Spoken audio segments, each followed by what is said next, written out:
Let's go, girls. Welcome to Talk Wealthy to Me. I'm Michelle Taylor, founder of Women in Wealth. From breaking money myths to building wealth and achieving financial freedom, we're here to empower you to create your own path. Talk Wealthy. Now, join the conversation and let's change the way women think and feel about money. Okay, ready? Hi, everybody. Welcome back to the Talk Wealthy to Me podcast. I'm Michelle, your host, and I'm happy to have you here again. So let's talk about something that we don't talk about enough. What happens when you are in a relationship or madly in love with somebody who is keeping you from building wealth? I know that can sound a little crazy, but I think it happens more often than you think it does. I want you to take a second to realize that this is not about bashing who you're with, but truly just making sure that you're in alignment with each other. You can be dating a walking red flag financially and not even know it because we've been taught to prioritize chemistry over compatibility. So don't get me wrong. You don't want to not be compatible with someone, but I think that it's really important that you have chemistry and that you're financially compatible with someone. How they deal with money, what kind of debt they're bringing into the situation, how they plan for their future, all super important things to talk about. One of the clients that I have really learned a lot from in this situation, she was crushing it. New promotion, saving aggressively, and then she moved in with her boyfriend. And within 6 months, a lot of the hard work and big strides she had made were diminished. And that was because she was footing so much of the responsibilities, having a second person in her day-to-day sphere, and didn't really know how to manage that with somebody who she had a ton of chemistry with, but that wasn't pulling their weight financially.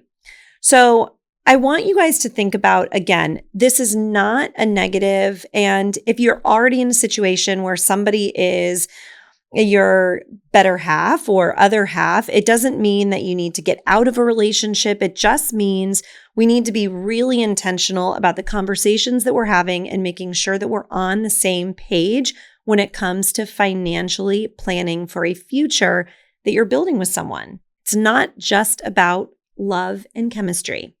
All right, so when you're thinking through this, remember, you deserve a partner and not a dependent. Some of the red flags that you want to look for: inconsistent or unstable income without a plan or a hustle to back it up. Now, this doesn't mean that the person that you're in a relationship with has to be a C-suite executive or running a Fortune 500 company. But what it does mean is that there should be some drive around providing consistently financially to your situation.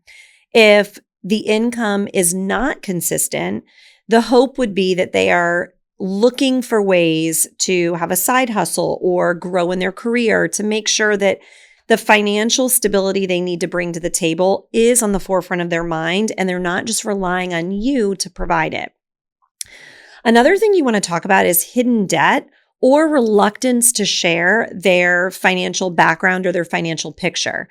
Now, it may not seem like a big deal in the moment if the person that you're sharing your life with has a lot of debt. And I want to preface this by saying I'm not talking about student loan debt. That is fine. As I've mentioned in many episodes, financial debt, when you're looking at the big picture, student loan debt is not considered negative. It's considered a positive because it was building something for your future. So I'm talking about other debt, personal loans, revolving credit card debt, things that could be a red flag if they're opening up a credit card to save a little bit of money on financing, anything like that. You want to know about, because if you start to build a life with someone, you're inevitably going to have to apply for credit or different investment opportunities together. And if they have a ton of credit card debt or bad credit, that is going to significantly impact you. Again, if that's the case, it doesn't mean it's a negative, but you all should have a conversation, an honest one, about what the plan is around debt and how they're going to address it. Because the reality is just like with investments and tax strategy, somebody's tolerance to debt can widely differentiate them from the next person in a room. So people oftentimes will be really concerned about personal debt, and then somebody else is not and thinks it's no big deal. And that is something that you need to have a good, clear understanding on before you get further down the road with someone that you're sharing credit with. The next thing is lack of ambition and vision. You, again, are so blessed if you are somebody who has passion around what they're doing. And I want to be perfectly clear, not everybody has that vision, and that is okay. However, you want to make sure that the ambition is not lacking. For some people, living a very mundane life of just working 9 to 5 and never striving for the growth in a career or the growth financially, that is their journey, and that's okay. But you want to make sure that if your vision for the next 1, 3, 5 years looks differently, that you identify that in the very beginning. Hustle and drive and ambition are critical when you're talking about spending your life with someone. Again, not that one is better than the other, but just that you both are on the same page, because those two things will not vibe together if you're on different stratospheres. And then the last thing to really think about is the person that you're sharing your life with disrespecting your goals? Are they supporting you, or are they making side remarks or jokes about how you're spending and how you're saving?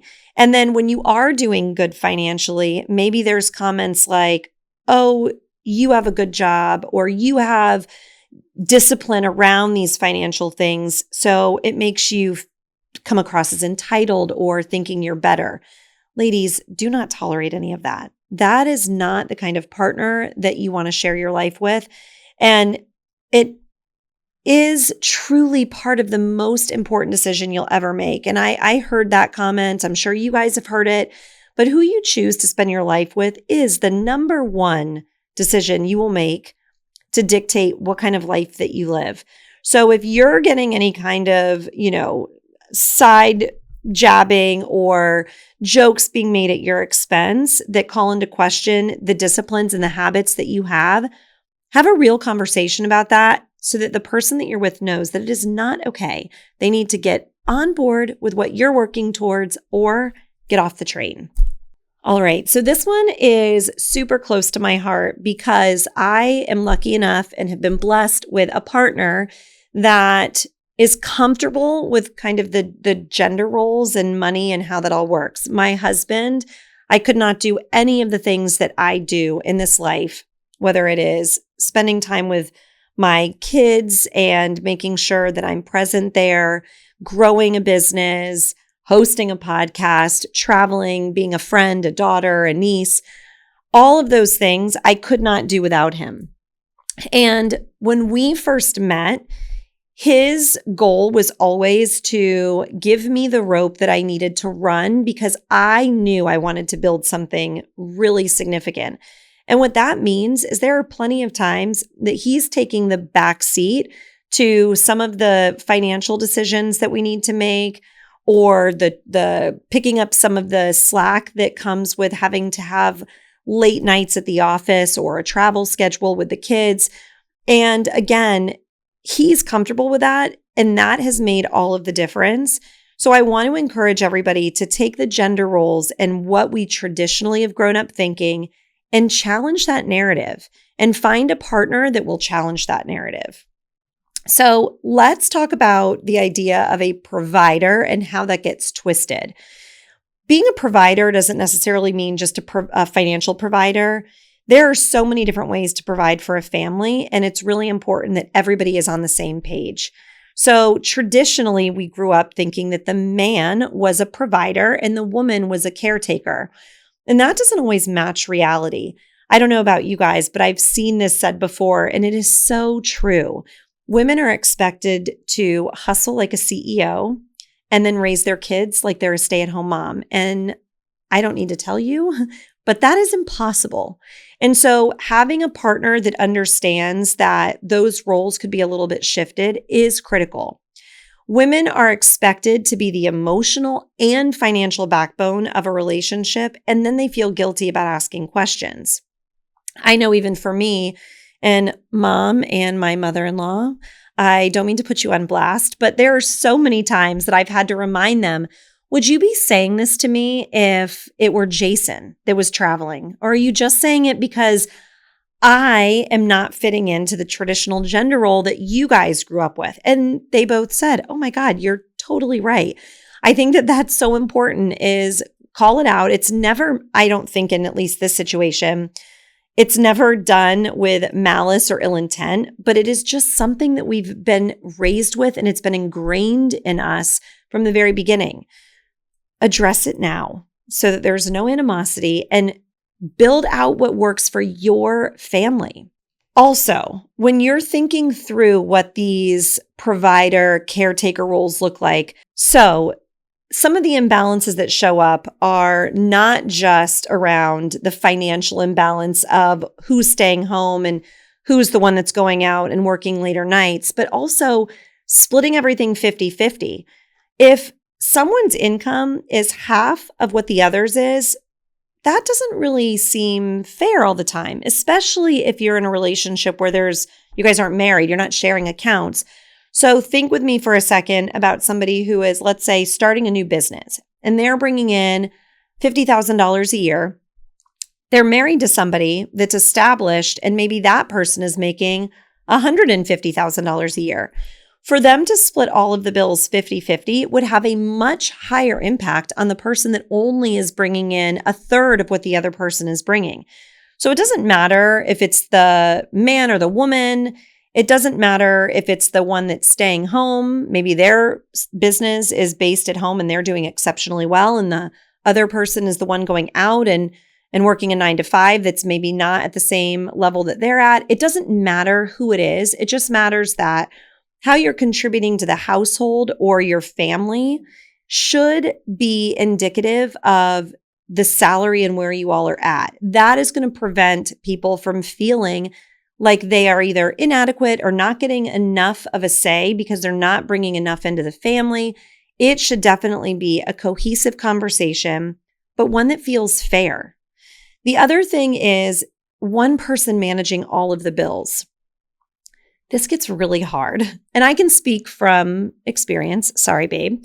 But I think it partly is because so many of us may just be type A personalities and used to being in control and making big decisions, that sometimes it's hard to let your partner in and sharing that responsibility. And I think that that's really important.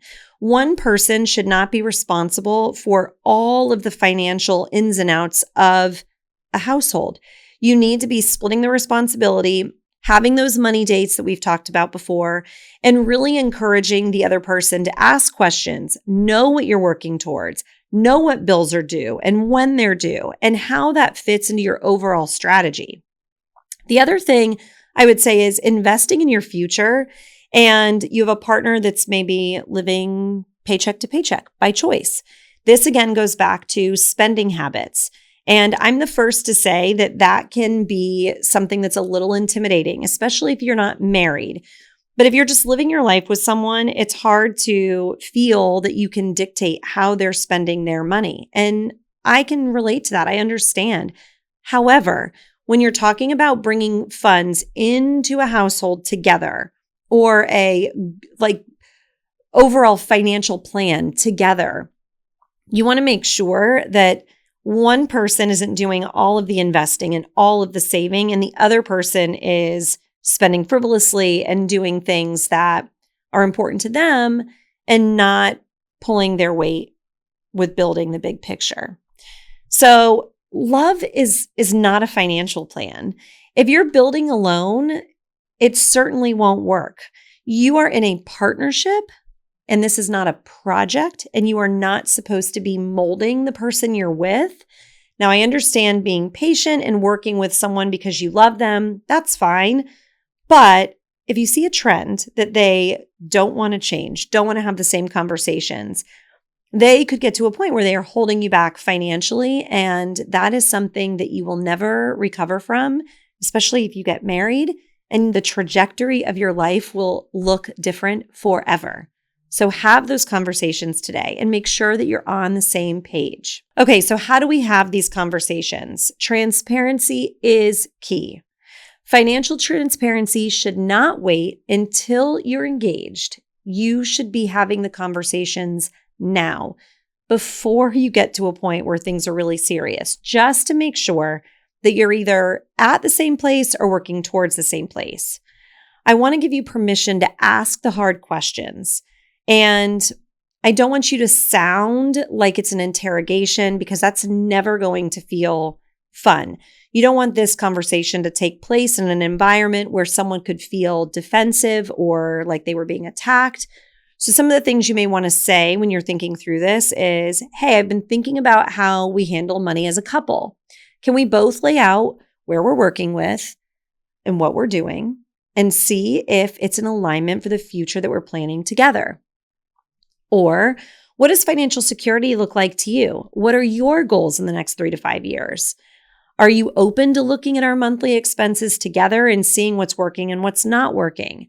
I think that, again, women in general have been taught to not operate in the space where things can get uncomfortable. We are always taught to be conservative, be quiet, don't be loud, don't be too much, don't talk about money, don't talk about politics, don't talk about religion.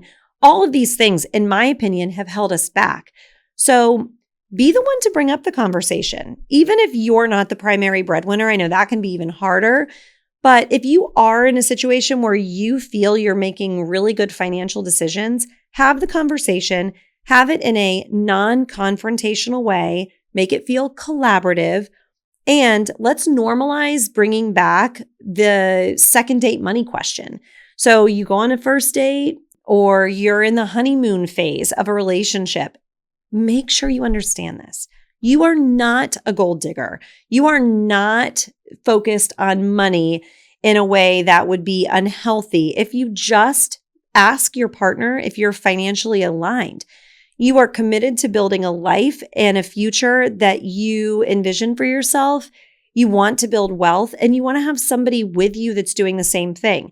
Now, don't ask them what they make when you guys are brand new, but start to pepper in questions that don't feel intrusive, because you will start to get a good idea of exactly what kind of conversations need to happen in the beginning and keep a healthy conversation going throughout the lifetime of your relationship. Okay, so what do we do if you're already in a relationship where you feel that you're carrying a lot of the financial load? If you're already doing it all, you need a plan that doesn't just protect him, it protects you. So start with grace. Many women are financially carrying partners out of love, loyalty, or fear.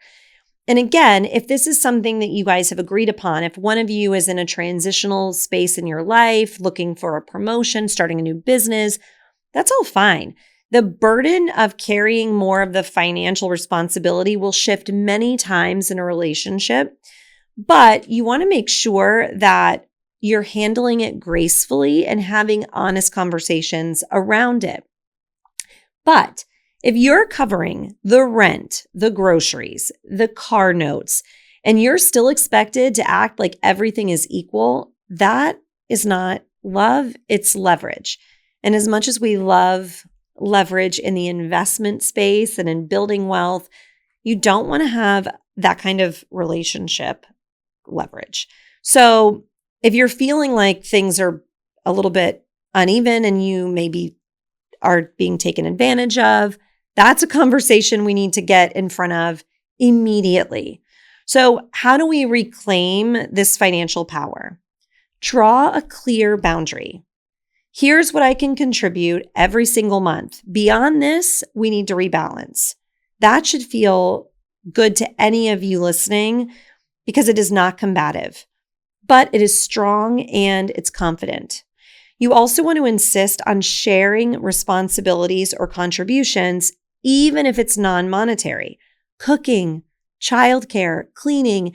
And this one is a hard one, you guys, because Again, just like the financial balance will change a million times in a relationship, so will these type of things. And that is okay.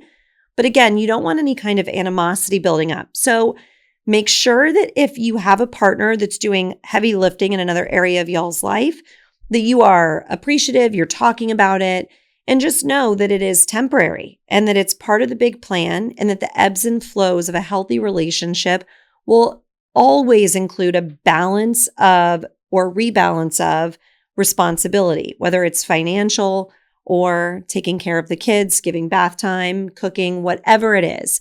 Balance is the key to the game. You also want to keep your accounts separate if you're not legally tied and bound to each other. Protect your credit at all costs, ladies. I don't care how much you envision a future with someone, you're madly in love with the person.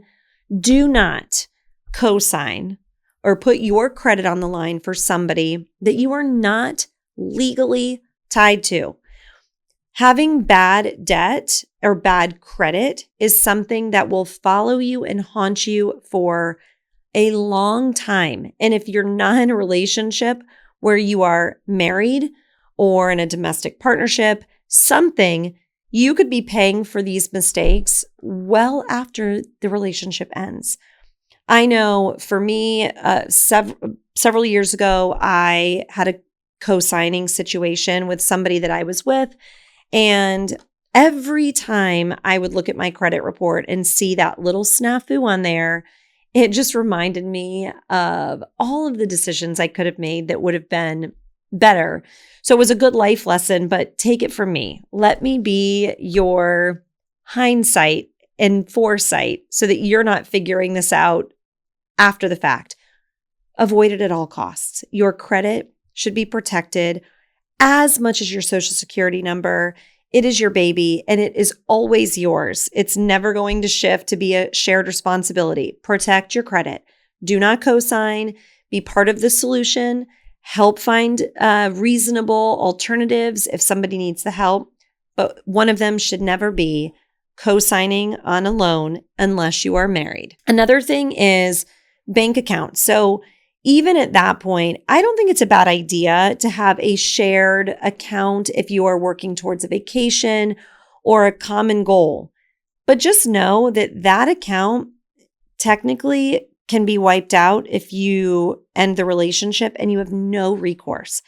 So keep that in mind. There's nothing to protect you if you are sharing financial accounts without being married.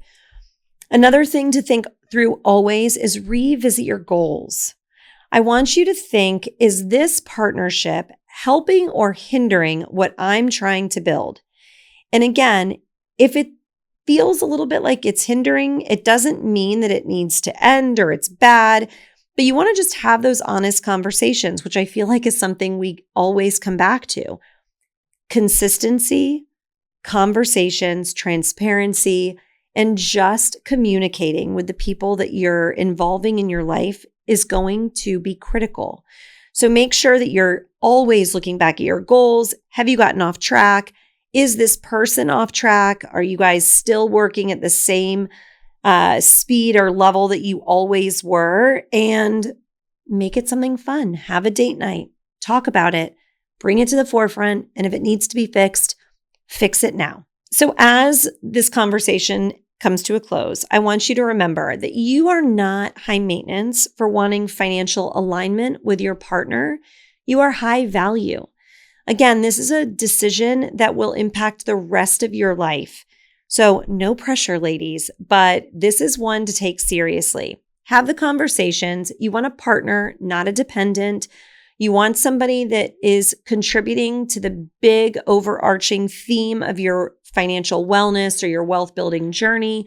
Have those conversations. Don't be worried about the perception. If someone loves you enough to share their life with you, as long as you approach the conversation in a healthy, collaborative way, it shouldn't have any negative recourse. Have the conversations now. A man or a woman can be incredible in many ways and still be a liability for your future. So get ahead of that. Identify it now. And money conversations are a form of intimacy.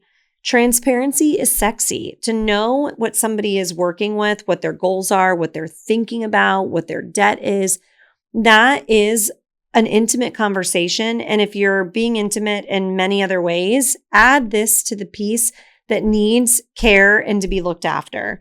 And then you're allowed to outgrow a relationship that is no longer serving you or supporting your vision. And again, not to say that anybody listening needs to do that. Just give yourself the permission. If it's feeling like it's no longer serving you, identify it now and pull the Band-Aid off and start readjusting and reevaluating what a plan to build wealth will look like as a single person. Sometimes it's way easier and a little bit more fun because you only have to consider your wants and needs. So if you're in a position where that's the case, it doesn't have to be all doom and gloom. The next chapter could be your best chapter. So as we wrap up, I have a few asks of you.